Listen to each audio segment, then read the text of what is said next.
ఒంటిమిట్ట శ్రీ కోదండరాముడు లోకరక్షకుడుగా భక్తుల్ని సాక్షాత్కరించబోతున్నారు. ప్రళయకాలంలో సముద్రంపై తేలియాడుతున్న మరీ ఆకుపై దివ్య శిశువు రూపంలో పడుకున్న శ్రీకృష్ణుడు లేదా శ్రీ మహావిష్ణువు వటపత్ర సాయి అనే పదం సూచిస్తుంది.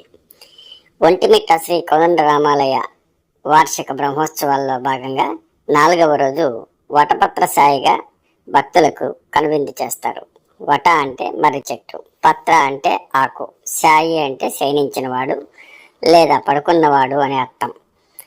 ప్రళయం సంభవించి సర్వం నాశనం అయినప్పటికీ దైవం లేదా దేవుడు శాశ్వతంగా మర్రి ఆకుపై బీజంలా ఉంటాడని చాటి చెప్పడమే వటపత్ర సాయి అలంకార అంతరార్థం. మర్రి ఆకుపై పవలించిన వాడు ఈ రూపంలో శ్రీ మహావిష్ణువు, సకల భూతాలకు మూలం, సమస్త లోకాలకు రక్షకుడు తానే అని చాటి చెబుతుంది.